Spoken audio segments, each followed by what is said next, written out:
ఫుల్లుగా తాగే స్కూల్కు వచ్చిన ప్రభుత్వ ఉపాధ్యాయుడు మత్తులో స్కూల్ బయటే పడిపోగా పశువుల కొట్టంలో పడుకోబెట్టిన స్థానికులు. విద్యాశాఖ మంత్రి లేకపోవడంతో గాడి తప్పుతున్న విద్యా వ్యవస్థ. భద్రాద్రి జిల్లా ములకపల్లి మండలం తిమ్మంపేట గ్రామ పంచాయతీలో ఉన్న ప్రాథమిక పాఠశాలలో 2 ఏళ్లుగా పనిచేస్తున్న పత్తిపాటి వీరయ్య ప్రతిరోజు మద్యం తాగి వస్తున్నాడు. ఈ క్రమంలో ఫుల్లుగా తాగి నడవలేని స్థితిలో పాఠశాలకు వచ్చి స్కూల్ బయటే పడిపోయాడు. ఇది చూసిన స్థానికులు అతడిని గమనించి పక్కన ఉన్న పశువుల కొట్టంలో తీసుకెళ్లి పడుకోబెట్టారు. వీరయ్య మీద ఎలాంటి చర్యలు తీసుకోలేదా అని హెడ్ మాస్టర్ని అడగగా అతడు పాఠశాలకు లేటుగా వచ్చాడు కాబట్టి క్యాజువల్ లీవ్ వేశామని చెప్పుకొచ్చాడు. మూసుకో, చేసేది తప్పు. తాగి ఎందుకు రావాలి బడికి? పిల్లలకి ఏం చెప్తావు నువ్వు? తొక్కుతా ఆడబెట్టి ఏంటి మూసుకొని ఉండాలా? ఏంటి బడికి తాగి రావటమా? నీలాంటి వల్ల మాలాంటి వాళ్ళు నిరుద్యోగులు ఎంతమంది ఉన్నారు? నువ్వు పెద్ద పొట్టింగాని నీకు ఇచ్చారు, ఏడుతూ పెద్ద. ఎందుకు? జీతం ఎంత నీకు చెప్పు? జీతం ఎంత ఇస్తారు నీకు చెప్పు? 1,50,000 ఏంటి చెప్పు మరి? ఎందుకు ఎందుకు రావటం మరి బడికి తాగి? మరి ఎవరైనా పెట్టుకోవచ్చుగా. మరి తాగి రాకపోతే ఎట్లొచ్చినావు నువ్వు? తాగి రాకపోతే ఎట్లొచ్చినావు చెప్పు? తాగి రాలేదా చెప్పు?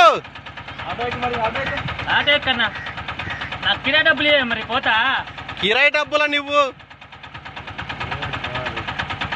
తాగి వచ్చి పిల్లలకి ఏం చెప్తావా నువ్వు?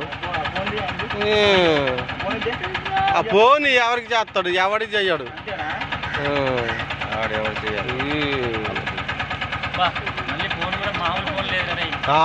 ఇలాంటి ఫోన్లు ఉంటే ఆయన పని చేస్తాయా? జాబ్ ఎవరిచ్చాడు?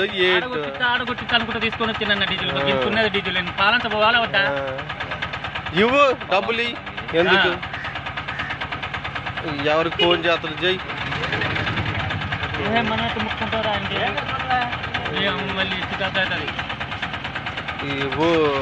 ఇప్పుడు పిల్లలకి ఏం చెప్పడు, ఏం చేసేది లేదు. కూడా ఆడ చెట్టు కింద కాదు, నీ ఎండలోనే ఉండాలా. ఎండలోనే ఉండాలి. చెట్టు కింద ఉంటే మళ్ళీ ఎక్కుద్ది, ఎండలో ఉంటేనే దిగుద్ది. ఆ బట్టలు మొత్తం ఆ ఉసుకులో పడుకోబెడితే అప్పుడు దిగుద్ది. ఎందుకు? ఏడిపోయేది. ఇవాళ ఖచ్చితంగా పెడతా కదా నాకు స్టేటస్లో పెట్టేస్తాను. వద్దయ్యా ఇక ఆసక్తి పోడు. ఇక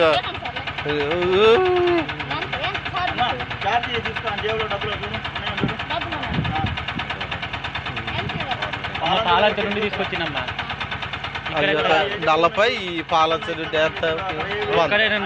100 ఇవ్వు. మనం 200 ఇవ్వనన్న డీజిల్ మందం అయినా. మరి ఒక్కనికే వచ్చిందమ్మా పాలంచమ్మా. 2-3 లీటర్ డీలే కాలుతుంది. ఇట్లాంటి వాడని తెలిస్తేనే అసలు ఎక్కించుకేటోనే కాదు. ఇన్ని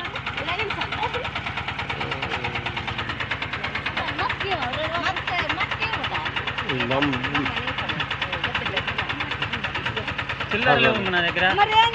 డీజిల్ ఉంది నా దగ్గర. ఉంది. సిటీ అమ్మా డీజిల్ కొట్టిస్తా.